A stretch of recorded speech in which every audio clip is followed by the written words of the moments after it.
안녕하세요. 오늘도 사연살롱을 찾아주셔서 감사합니다. 저는 웨딩업계에서 일하고 있는 34살 여성입니다. 살면서 라디오에 사연을 보낼 일은 없을 거라 생각했는데요. 사람 일은 정말 모르겠더라고요. 무엇보다 이 이야기는 직접적인 제 일은 아니고 제 가족의 이야기예요. 제게는 세상에 둘도 없을 정도로 친한 여동생이 있거든요. 지금은 자신의 힘으로 어엿하게 뷰티 사업을 런칭해 잘 나가고 있지만 어릴 때부터 워낙 착하고 사람을 잘 믿는 순수한 성격 탓에 사람에게 상처받는 일이 많았던 터라 늘 걱정이 많았어요. 그래도 좋은 사람은 어떻게든 주변에 좋은 사람만 남는다고 가장 가까이 있는 사람들은 늘 동생에게 의지가 되는 좋은 사람들이라서 성인이 된 후로는 그렇게 큰 걱정은 없었어요. 결혼을 할 즈음에도 곁에 좋은 친구들만 남아있는 것처럼 배우자도 알아서 좋은 사람을 만나겠거니 싶었죠. 하지만 확실히 결혼이라는 건 완전히 다른 문제더군요.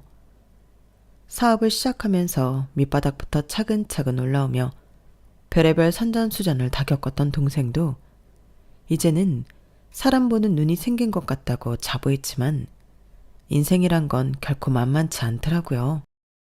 사람을 믿는다는 게 얼마나 무서운 건지, 사랑이라는 이름으로 어디까지 잔인해질 수 있는 건지 동생의 결혼을 통해 다시 한번 깨닫게 됐어요. 하지만 사실 제 눈에는 처음부터 이상했어요. 돌이켜보면 마음에 걸리는 게 한두 가지가 아니었는데 그걸 단순히 사적인 감정으로만 넘겼던 걸 지금까지도 후회하고 있답니다. 처음 동생이 남자친구를 소개시켜 주려고 했던 날이 아직도 생각이 나네요. 그때 내색은 안 했지만 속으로는 좀 많이 놀랐어요. 평소에 연애 상담은 했어도 실제로 사귀는 사람을 데리고 와서 소개시켜 주겠다고 한 적은 처음이었거든요. 그래서인지 그날따라 더 기대 반, 걱정 반이 들더군요. 약속된 카페에 나갔을 때 밝게 웃고 있는 동생과는 달리 남자의 표정은 웃음기 하나 없이 딱딱하게 굳어 있었어요. 언니 여기야. 이쪽이 내 남자친구야. 제가 가까이 왔음에도 동생의 남자친구는 절 똑바로 보질 않더라고요. 처음에는 부끄러움이 많은 사람인가 싶어서 이해했는데 인사를 건넨 다음에야 쎄함이 몰려들었어요. 안녕하세요. 네.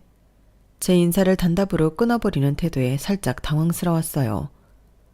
그땐 당황스러움으로 넘겼는데 나중에 생각해보니 그렇게 예의 없을 수가 없더라고요. 언니 미안.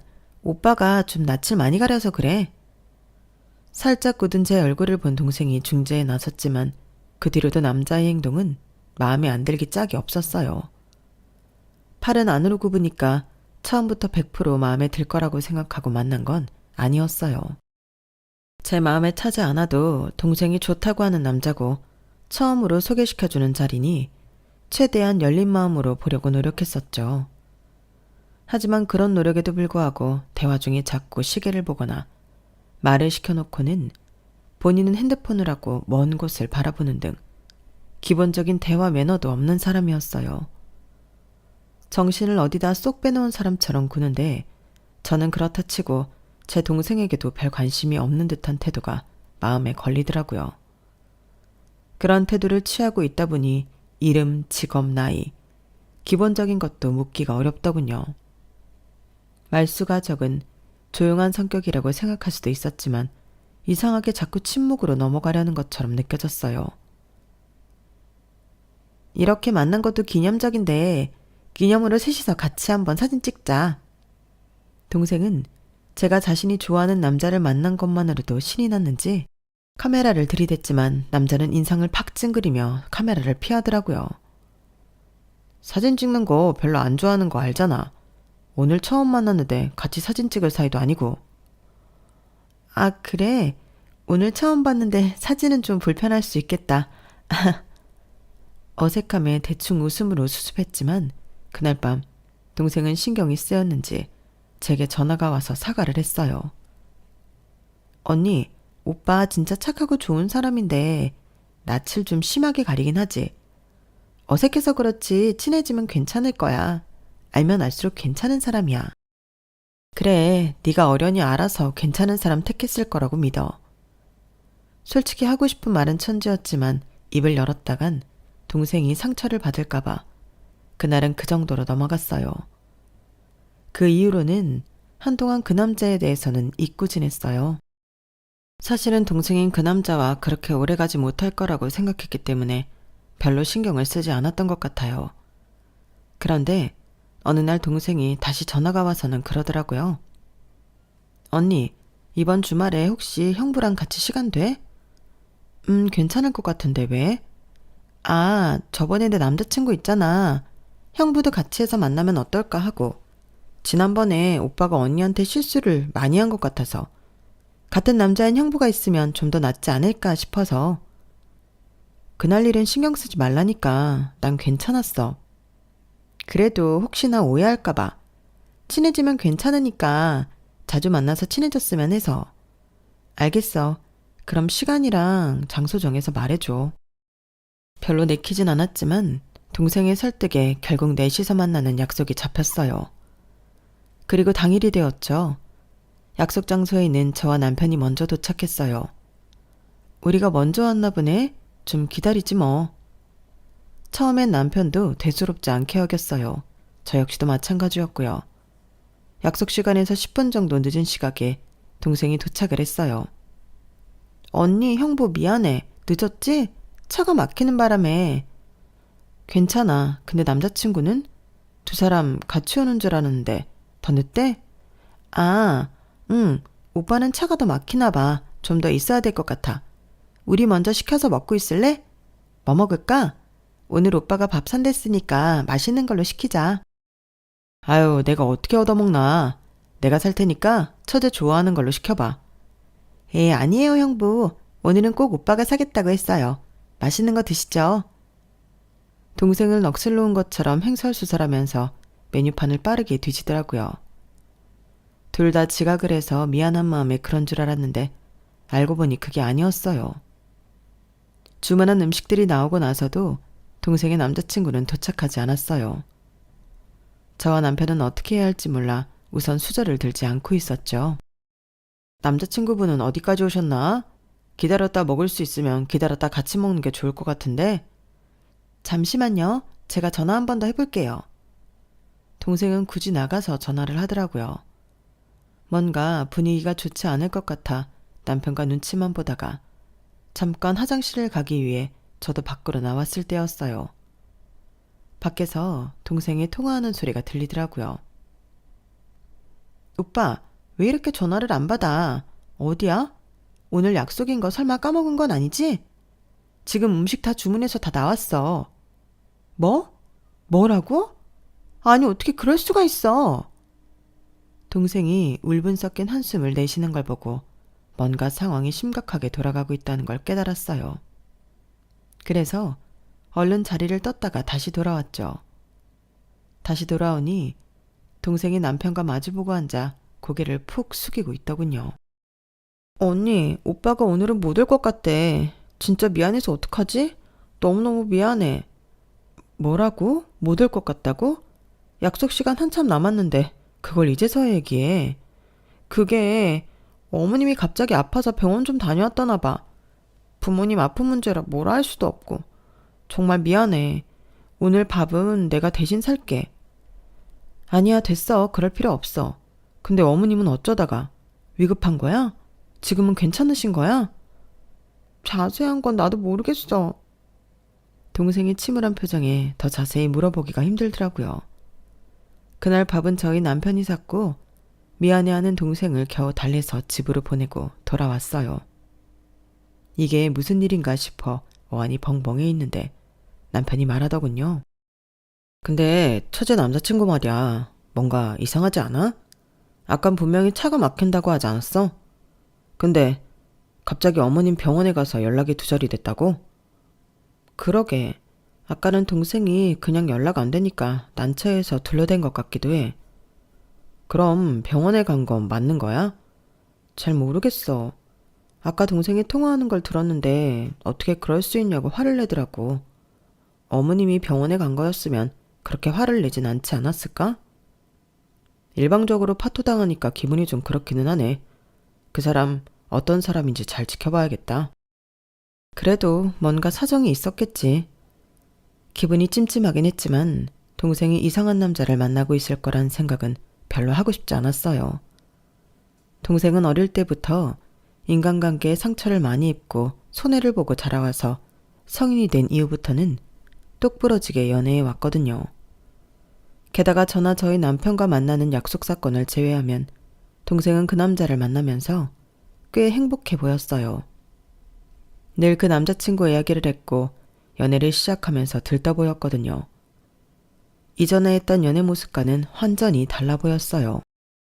언니, 근데 확실히 사람은 좋아하는 사람을 만나야 하는 것 같아. 그전에는 나 좋다는 사람들만 만났었는데 내가 푹 빠져있는 사람 만나니까 얼마나 두근거리는지 몰라. 연애가 이렇게 좋은 건 줄 처음 알았다니까? 동생이 그렇게까지 이야기하는데 딴지를 걸고 싶은 언니는 세상 어디에도 없을 거예요. 남들한텐 좀 어색하고 뚝딱여도 내 사람한텐 잘해주는 사람이라면 괜찮다고 생각했어요. 모든 게 완벽한 사람이란 건 없으니까요. 그러던 어느 날 오랜만에 동생과 단둘이서 놀러를 갔는데 동생이 웬 영상을 보여주더라고요. 언니 이것 봐봐. 우리 오빠한테 늦둥이 동생이 있거든? 근데 엄청 귀엽더라. 동생이 어떤 귀여운 여자아이와 포옹을 하는 영상이었어요. 늦둥이 동생이 있었어? 전에 만났을 땐 그런 얘기 없었잖아. 아 그치 그랬지. 오빠 말론 동생이랑 나이 차이가 너무 많이 나서 어디 가면 애 아빠를 오해받기도 하고 엄마 체면도 있고 해서 주변에는 말을 아낀다고 하더라. 나도 알게 된 지 얼마 안 됐어. 너무 귀엽지? 나이 차이는 많이 나도 오빠랑 얼마나 닮았는지 몰라. 유전자가 진짜 신기하다니까? 그러네 귀엽긴 하다. 꼭 아역배우처럼 생겼네. 하다못해 막내 동생의 존재도 나중에 말했다기에 속으로만 기가 차 있었어요. 그러던 어느 날 명절에 가족이 모여있는데 갑자기 동생이 파격 선언을 했죠. 엄마 아빠 그리고 언니랑 형부 저 드릴 말씀이 있어요. 갑자기 왜 그래 무섭게. 나 오빠랑 결혼하기로 했어요. 뭐야? 너 그 사람이랑 만난 지 3달밖에 안 되지 않았니? 그렇긴 한데 그런 게 뭐 그리 중요한가요? 저 다시는 제 인생에서 이렇게 좋아할 만한 사람 못 만날 것 같아요. 허락해 주세요. 아휴, 그래도 너무 성급하지 않니? 아직 그 사람이 어떤 사람인지도 모르는데. 그래도 3달 동안 거의 매일 붙어 지내는걸요. 다른 커플들은 일주일에 한두 번 보는 거, 저희는 맨날 붙어 있었으니까 사실상 3달보다 더 만난 거라고 생각하셔도 돼요. 아니, 그건 또 무슨 논리야? 그 사람이 그러든 그쪽 부모는 괜찮대고 오빠네 부모님은 오빠만 괜찮으면 상관없다고 하셨대요. 저도 허락해 주세요. 아휴, 사업도 하는 애가 왜 이렇게 철이 없는 소리를 해. 네 나이가 32이다. 알만한 애가 왜 그러니? 그러니까요. 이제 더 미뤘다가는 결혼도 못한다고요. 저도 좋아하는 사람 있고 1살이라도 어리고 예쁠 때 시집가고 싶어요. 그래도 3달은 좀. 적어도 반년은 만나보고 결정을 해야지. 연애야 안 맞으면 헤어지면 그만이라지만 결혼은 생각보다 그렇게 빨리 헤어지기도 어렵고. 어차피 결혼 준비하는데도 1년은 걸리잖아요. 그럼 연애 기간 적당히 다 채우고 결혼하는 거예요. 아유, 난 모르겠다. 예, 네가 내 동생 설득 좀 해봐라. 얘가 우리 말은 안 들어도 언니 말은 듣잖니? 동생의 파격적인 선언을 들은 부모님께서는 뒷목을 잡으셨어요. 솔직히 저도 저러다 금방 헤어질 줄 알았던 남자와 이렇게 초고속으로 결혼하겠다고 하니 너무 깜짝 놀라서 뒷목을 잡고 싶은 심정이었죠. 언니, 언니가 이야기 좀 잘해드리면 안 돼? 그래도 언니는 오빠 좀 만나봤잖아. 만나봐서 더 반대하고 싶은데 라고 말하고 싶은 걸 겨우 참고 동생을 타일렀어요. 갑자기 결혼은 너무 성급하지 않아? 요즘은 결혼 다들 늦게 가는 추세인데 급할 게 뭐 있어. 어차피 할 결혼이면 이렇게 서두르지 않아도 되잖아. 사실은 오빠가 나랑 하루라도 빨리 결혼을 하고 싶대. 자기가 날 엄청 진지하게 생각하고 있다고 하면서 우리 관계는 시간보다 마음이 더 중요하다고 하더라. 언니, 나도 사업하면서 사람도 많이 만나보고 남자들이랑 연애도 해봤지만 오빠는 뭔가 좀 달라. 믿어줘. 어떻게든 동생을 말려보려고 했지만 이미 남자친구와 상의를 끝낸 동생의 뜻을 꺾기랑 쉽지 않았어요. 결국 부모님께서는 마지못해 결혼 준비를 허락하셨고 저는 더 이상 안일하게 생각하면 안 되겠다고 생각했어요. 그래서 동생과 더 자주 대화하면서 교류를 했죠. 결혼 준비는 잘 돼가? 집은 어떻게 하기로 했어? 시댁 쪽 형편은 좀 괜찮은 편이야? 아, 그게 시댁이 괜찮게 살긴 하는데 지금 자금이 여기저기 묶여 있어서 당장은 못 주고 좀 나중에나 줄 수 있다나 봐. 그래서 우선은 내 돈으로 전세 계약하고 나중에 더 좋은 집으로 이사 갈 때 시댁에서 보태주기로 했어. 남편도 따로 모아둔 돈이 있을 거 아니야? 그게 부모님이 하시는 사업 때문에 오빠가 부모님께 모아뒀던 돈을 다 빌려드렸나 봐. 그래서 나중에 보태주실 때 같이 주시려는 모양이야. 뭐? 나중에 그래놓고 안 주시면 어쩌려고. 나도 당연히 물어봤지. 근데 오빠 말론 절대 돈 안 주실 분들은 아니래. 예전에도 빌려갔었는데 이자 크게 쳐서 늘 갚으셨었대. 그럼 다행이지만 기약이 너무 없으면 영영 못 받게 될 수도 있으니까 잘 이야기해보라고 해. 언니 걱정 마. 나 사업도 하는 여자야. 내가 그런 거 하나 못 챙길까봐? 다 믿을만 하니까 믿는 거지. 그럼 지금 전세로 들어가는 집은 명의는 내 명의로 계약한 거야? 어? 아니, 공동명의로 하기로 했는데? 100% 네 돈으로 하는 계약인데 네 명의로 해야지. 나중에 혹시 모르잖아. 어? 에이, 오빠 그럴 사람 아니라니까. 너도 이유가 있으니까 그 사람 믿는 거겠지만 가족들이 원치 않는 초고속 결혼 진행하는 거면 적어도 가족들이 안심할 수 있게 행동해. 네가 그 사람 믿는 건 뭐라 안 하겠지만 제3자가 볼 땐 이 결혼 너무 급하고 넌 그 사람한테 너무 푹 빠져 있어서 걱정돼. 걱정하는 그런 일이 안 일어나면 가장 좋겠지만 적어도 그럴 때 최소한 널 방어는 할 수 있게 해둬야 가족들도 안심하지. 알겠어 언니. 그렇게까지는 생각 못 해봤어. 가족들 입장에선 그렇게 생각할 수도 있겠다. 오빠가 믿음직스러운 사람인 건 차차 시간이 지나면 알게 될 거니까 그 전까진 언니 말대로 할게. 다행히 동생은 제 조언을 진지하게 들어줬어요. 예비 신랑과 관련된 일이라면 간이고 쓸개고 다 빼주려는 모습이 보여서 너무 걱정이 되더라고요. 다행히 전셋집은 동생 명의로 계약을 마쳤지만 그 사이에 약간 예비 신랑과 말다툼이 있었던 모양이더라고요. 말은 안 했지만 느낌으로 느껴졌어요. 언니, 이번에 우리 사무실 옮겼는데 놀러 올래? 우리 회사에서 이번에 새로 만들고 있는 화장품들 좀 가져가서 테스트 좀 해줘. 언니 친구들한테도 좀 나눠주고. 정말? 그럼 나야 좋지. 하루는 오랜만에 동생 사무실에 놀러 가게 됐어요. 새로운 사무실을 보여주면서 화장품 샘플 테스트를 부탁하기에 가벼운 마음으로 회사에 놀러 갔죠. 그런데 사무실 한 구석에 익숙한 이름이 적힌 명패가 있더군요. 마케팅 팀장 함정호. 동생의 예비 신랑 이름이었어요.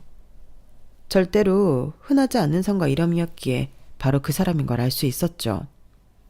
이거 뭐야? 함서방 여기 다녀? 깜짝 놀라서 묻자 동생도 놀랐는지 살짝 굳더군요. 아, 그게 우리가 브랜드 타겟층을 더 넓히고 싶은데 마케팅 전문 인력이 없어서 좀 난항을 겪고 있었거든. 근데 오빠가 계속 마케팅 일을 했던 사람이라 도움을 주겠다고 해서 그냥 오빠를 회사에 데리고 왔어. 아니, 그렇게 갑자기? 오빠가 감각도 좋고 광고 영상 아이디어도 내주고 모델도 추천해줬어. 안 그래도 우리 마케팅 쪽 인력을 보충해야 하는 상황이었는데 오빠처럼 브랜드에 관심 많은 사람이 들어와주면 너무 좋을 것 같아서. 그래도 부부가 같은 회사 다니는 게 쉬운 일은 아니라던데. 심지어 네 회사잖아. 걱정하지 마 언니. 우리 만나면서 한 번도 싸운 적 없다니까? 오빠가 어디서 그런 아이디어를 가져오는지 일도 잘해. 이상하게 신경이 쓰였지만 동생 생각이 있으니 데려왔겠지 싶어 넘겼어요. 하지만 시간이 흐르면서 하나둘씩 불안함은 현실이 되더군요. 동생의 친구이자 회사 직원인 서진이와 만나면서 회사 일에 대해 자세히 듣게 되었거든요. 언니, 그때 빌려준 옷 너무 잘 입었어. 이런 옷은 한 번 입을 건데 가격은 있고 사기도 좀 아깝고 해서 고민이었는데 언니 덕분에 잘 입었어. 고맙긴. 나도 자주 손이 안 가는 옷이라 누가 예쁘게 입어주면 좋지. 요즘 회사 생활은 어때? 잘 지내지? 아, 언니, 말도 마. 아니다. 방금 말은 못 들은 걸로 해. 왜? 무슨 일인데? 아니, 일이 있긴 한데 생각해보니까 언니네 가족 욕하는 꼴이라 관둘래. 가족? 예진이 얘기하는 거야? 왜?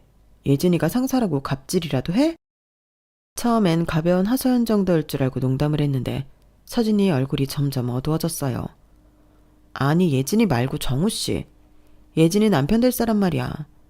마케팅 쪽에 경력 빠삭하다고 데려다 팀장으로 앉혀놨는데 어느샌가부터 예진이 등에 업고 자기가 무슨 인사 관리까지 하기 시작했어. 이빠른 소리 하는 직원들 있으면 바로 찍어서 예진이한테 말도 없이 자르거나 스스로 나갈 때까지 괴롭히더라니까? 예진이는 그걸 다 이유가 있다고 생각해서 방관하고 있고. 뭐라고? 그게 정말이야? 회사 내에서 불만이 얼마나 많은지 몰라. 우린 여성 고객 타겟으로 한 화장품 브랜드인데 너무 타겟층도 자기 또래 남자들 위주로만 생각하고 마케팅이라도 잘할 줄 알고 기대했는데 가져오는 시안 보면 전부 어디서 봤던 거야. 그래서 엎어진 적이 한두 번이 아니라니까. 일이라도 잘하면 참아 볼랬는데 회사 내에서 지금 그 사람 때문에 골머리 썩고 있는 사람이 엄청 많아. 함 팀장이 아니라 이 정도면 함 대표라 불러야 하는 거 아니냐고. 대표님보다 더 대표 같다고. 나도 실은 그 사람 거기까지 들어가서 일하는 거 좀 불안하긴 했어. 그런데 그런 일이 있었구나. 거기다 나 그런 소문도 들었어. 그 사람이 예진이한테 졸라서 남자 화장품 브랜드도 런칭하자고 했나 봐. 브랜드를 새로 런칭하는 건 품이 많이 드니까 예진이가 그냥 우리 브랜드 내에서 남자 화장품 라인을 만들자고 했는데 와이프가 대표 자리에 있는데 자기가 후달리게 팀장 자리인데 쪽팔린다고 대표직함 달아야겠다고 싸우는 걸 어떤 직원이 봤대. 회사 일이라 개입하는 게 좀 그렇지 하지만 그래도 언니가 넌지시 한번 말이라도 해주면 안 돼? 예비 신랑이랑은 같이 일 안 하는 게 어떠냐고. 그렇게 경력 많은 사람이면 다른 회사 가도 되잖아. 걔가 내 말 듣겠어? 내가 말했다가 괜히 둘이 또 싸움 날 수도 있는데. 그래도 한번 지나가듯 얘기는 해볼게. 나도 이런 부탁은 하기 싫지만 애정했던 회사라 이렇게 흔들리는 꼴 보고 있기가 좀 그래. 스트레스도 상당하고. 그래도 예진이가 언니 말은 잘 듣잖아. 부탁할게. 그 말을 들으니 도저히 외면하기가 힘들더라고요. 어렸을 때부터 동생이 제 말만큼은 귀담아 듣고 잘 따라줬거든요. 회사 일은 먹고 사는 일이니만큼 중요한 문제라고 생각해서 꼭 이야기해줘야겠다 싶었죠. 그런데 평소였다면 수용적인 태도로 진지하게 조언을 들었을 동생이 조금 날카로운 반응을 하더라고요. 언니, 그런 얘긴 또 어디서 들었어? 설마 서진이가 그래? 어디서 들은 게 중요한 게 아니잖아. 왜 그렇게 공격적으로 나와? 그래서 지금 나보고 남편 될 사람을 회사에서 내보내라는 거야? 뭐 그랬다가 파혼이라도 당하라고? 어떻게 언니가 나한테 그래? 그런 뜻이 아니라 뭔가 쎄하다니까? 너 아직 그 사람 잘 알지도 못하면서 결혼 앞뒀다는 이유로 너무 믿는 거 아니야? 결혼하고 좀 살아보고 그렇게 해도 되잖아. 언니, 정우 씨가 뭐라는 줄 알아? 내가 언니 말 하나하나에 너무 휘둘린데 언니한테 내가 가스라이팅 당하면서 자라온 거 아니냐고 하던데? 다른 건 몰라도 인생에서 중요한 결정들은 내 스스로 할래. 내가 같이 사는 거지 언니가 정우 씨랑 사는 거 아니잖아. 회사도 내가 바닥부터 읽어온 회사야. 언니가 개입할 필요 없어. 동생과 태어나서 처음으로 크게 싸워본 날이었어요. 동생은 이상하게 제 이야기를 들으려고 하지도 않더라고요. 그 와중에 저와 동생 사이를 부지런히 이간질한 예비 신랑 이야기는 기가 차더군요. 동생은 점점 저와 대화하는 걸 꺼려했고 제 연락도 잘 안 받기 시작했어요. 한때 누구보다 친하고 소중했던 사이였는데 눈에 보이지 않는 균열이 점점 커지기 시작했죠. 여보, 이 애는 누구야? 아니, 처제 예비신랑 애 있어? 그게 무슨 소리야? 하루는 남편이 주말에 메신저 프로필 사진을 보다가 제 동생 프로필 사진을 보곤 저런 말을 하더라고요. 그 말에 화들짝 놀라 동생의 프로필 사진을 확인해 보니 예비신랑의 늦둥이 동생과 셋이서 어딜 놀러 다녀온 모양인지 셋이서 같이 찍은 사진이 올라와 있더라고요. 남들이 보기엔 영락없는 가족 사진 같았어요. 깜짝이야. 아니야, 이 사람 늦둥이 여동생이 있다더라고. 아, 그래? 근데 되게 많이 닮았다. 하긴 남매니까 닮았겠지만 난 무슨 숨겨놓은 딸이라도 있는 줄 알고 놀랐네. 에이, 아무리 그래도 설마. 보통 상황이라면 말 같지도 않은 소리라며 웃어 넘겼지만 이상하게 웃음이 나오지 않더라고요. 그래도 제가 그 사람을 너무 이상하게만 보고 있는 거 아닌가. 동생이 선택한 데엔 이유가 있지 않을까 싶은 마음으로 애써 넘겼어요. 그러는 중 시간은 빠르게 흘러 양가 상견례 날이 다가왔어요. 상견례 날은 생각보다 차분하게 흘러갔어요. 사부인은 품격 있어 보였고 예진이는 오랜만에 꾸밈없는 얼굴로 환하게 웃고 있었어요. 오늘 늦둥이 동생은 안 났네요. 예진이가 하도 귀엽다고 노래를 불러서 꼭 한번 보고 싶었는데 애가 너무 어려서 이런 자리에는 소란만 피울 것 같아 맡기고 왔죠. 결혼식 때는 데리고 올 테니 그따 인사시킬게요. 그나저나 저는 참 우리 예진이가 마음에 들어요. 요즘 세상에 이런 며느리 얻었다고 하면 주변에서 얼마나 부러워하는지 몰라요. 아, 별 말씀을 다. 함서방도 우리 예진이한테 지극정성이니 저희도 더 바랄 게 없답니다. 예진이가 누굴 만나면서 저렇게 좋아하는 모습은 처음 봤거든요. 나름대로 상견례는 화기애애했고 그 안에서 심기가 불편한 건 저뿐이었어요. 정말 이렇게 동생을 이대로 결혼시키는 게 맞나 그런 생각이 자꾸만 들었거든요. 식사가 끝나고 성공적이었다고 할 수 있는 상견례에 동생은 기분이 무척 좋아 보였어요. 저는 잠깐 화장실을 갔다 오기 위해 자리에서 일어났죠. 화장실은 복도 끝에 있었고 그쪽은 식당 구석이라 아무도 없이 조용했어요. 그런데 사람 말소리가 들리더라고요. 그때 제가 왜 그랬는지 모르겠지만 저도 모르게 거의 본능적으로 벽 뒤로 몸을 숨겼어요. 화장실 거울 앞에서 누군가 영상통화를 하고 있었어요. 동생의 예비 시어머님이었죠. 영상통화를 하고 있는데 잘 보니 늦둥이 딸과 통화를 하고 있는 모양이더라고요. 괜히 어색한 마음에 통화가 끝날 때까지 기다렸다가 들어가려는데 두 사람의 대화가 조금 이상했어요. 할머니, 아빠 언제 와? 나 너무 심심해. 아빠 또 그 언니 보러 간 거야? 이제 집에 갈 거야. 할머니, 나 또 아빠 다른 언니한테 뺏기는 거 싫은데. 아유, 곧 끝나. 조금만 더 참자. 아빠랑 둘이 살고 싶다면서. 아빠가 다시 너 데리고 갈 수 있으려면 이번 결혼은 꼭 성공해야 돼. 그 말에 저는 깜짝 놀라 다시 영상통화 화면 속 아이를 봤어요. 손과 가슴이 벌벌 떨리더군요. 늦둥이 동생이라고 했던 아이가 화면 속에 있었어요. 저는 떨리는 손으로 핸드폰을 꺼내서 몰래 영상을 촬영하기 시작했어요. 할머니한테 엄마라고 하기 싫어. 할머니는 할머니지 왜 내 엄마야. 아빠한테 오빠라고 하는 것도 싫어. 그래. 우리 손녀가 오늘따라 왜 이렇게 투정일까. 그래서 할머니랑 아빠가 엄마 만들어주라고 이러는 거잖아. 우리 공주님도 엄마가 있어야지. 그 언니는 내가 아빠 딸인 거 모르잖아. 그럼 내가 계속 언니라고 불러야 될 수도 있잖아. 아니야. 결혼만 잘하면 우리 공주가 아빠 딸인 거 언니한테 말할 거야. 안 그러면 언니가 아빠랑 결혼 안 해준대. 우리 딱 1년만 참자. 우리 공주가 초등학교 입학할 때까지만. 이 언니가 딴 건 몰라도 돈은 엄청 많아. 1년이면 10억 받고 이혼하면 된다니까. 우리 공주 10억이 얼마나 큰 돈인지 모르지? 아이를 몇 분 더 달래던 예비 시어머니는 통화를 종료하고 화장실 밖으로 나왔어요.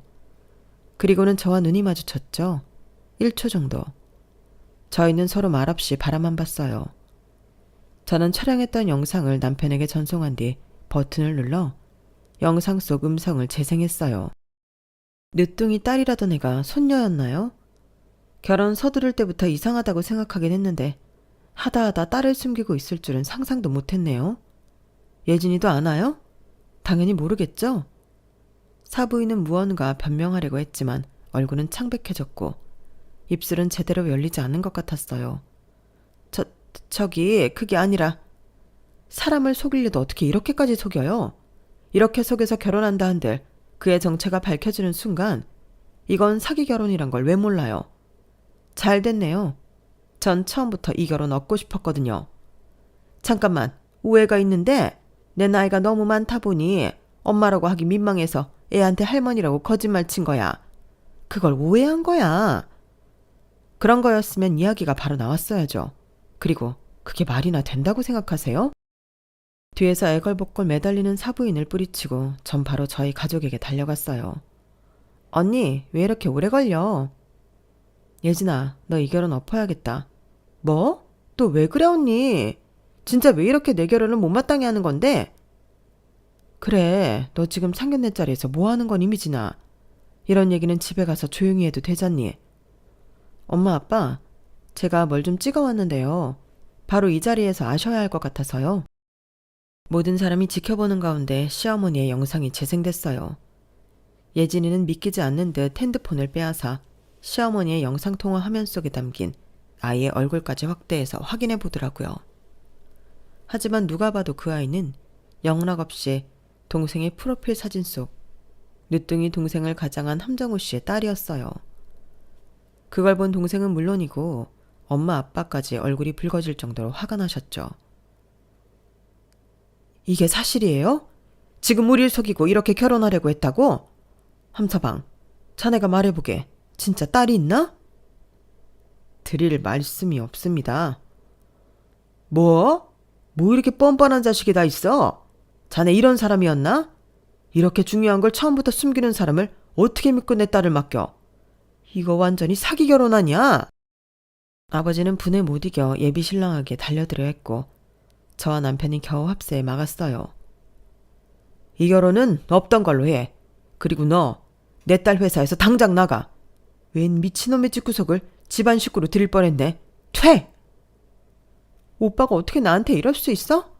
회사 잘렸다고 해서 내가 걷어주고 회사 사람들 사이에서 말 많이 나올 때도 못 들은 척하고 결혼 준비며 전셋집 계약이며 다 내 돈으로 했는데 진짜 사람 진심을 이렇게까지 이용해? 동생이니까 잘 지냈으면 좋겠다고 해서 팔자에도 없던 육아로 몇 없는 휴일 데이트 퉁치는 것도 몇 번이나 했는데 그래, 이제 알겠다. 오빠랑 어머님은 그냥 나를 아이 잠깐 맡기고 한탕 크게 쳐서 돈이나 뜯어낼 물줄을 생각한 거구나. 그러니까 나한테 그렇게 할 수 있었던 거야. 우린 이제 영원히 끝이야. 예진아, 내가 딸이 있다고 말하면 네가 날 떠날 것 같아서 그랬어.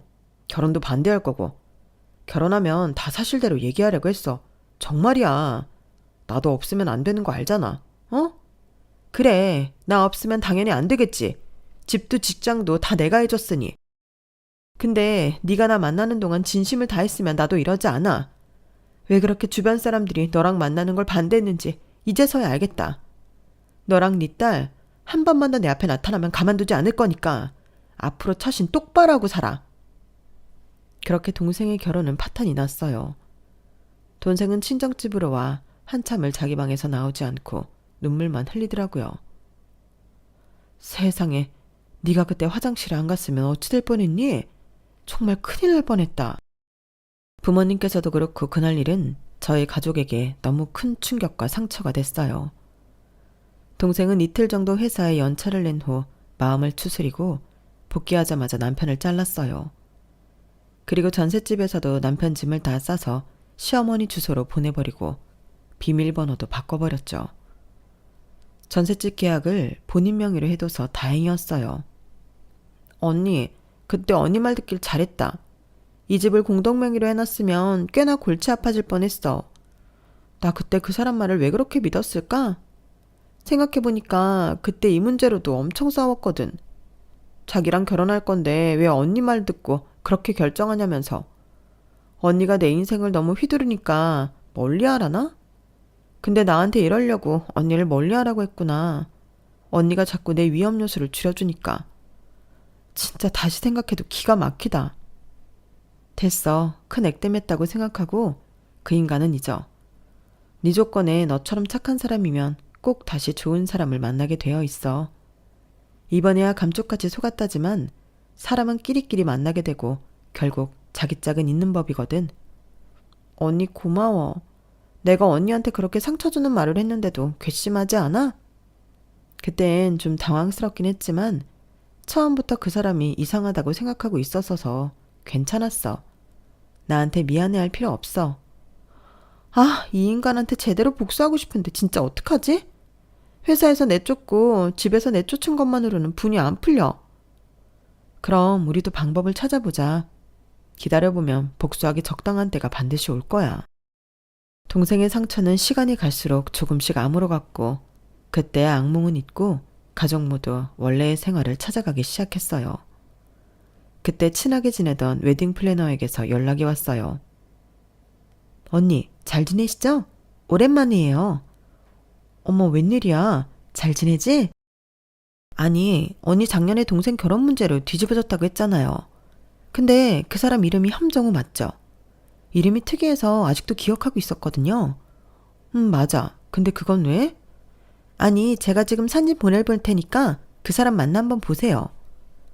플래너가 보낸 사진 속에는 새 출발을 하는 남녀가 예복을 입고 서로를 바라보며 웃고 있는 사진이 담긴 모바일 청첩장이었어요. 미친 거 아니야? 이 인간 또 결혼한다고? 네, 이 사람 맞죠? 어쩐지 쎄해서 연락드렸어요. 와, 진짜 웃기는 놈이네. 또 어디서 월척 낚았나 보네. 내가 이 자식을 가만 두나 봐라. 저 여기 웨딩홀 사람들이랑 친해요, 언니. 저도 도울게요.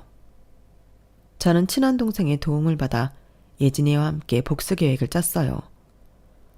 몰래 웨딩홀 직원을 매수해서 식전 영상에 올라갈 영상 대신 저희가 준비한 영상을 올려달라고 했죠. 그 영상은 제가 촬영했던 시어머니의 영상과 함께 예진의 영상이 담겨 있었어요. 새로 인생을 시작하시려던 신부님께 혹시 함정우 씨에게 딸이 있다는 사실을 아셨는지 걱정되어 이렇게 영상 편지를 남깁니다.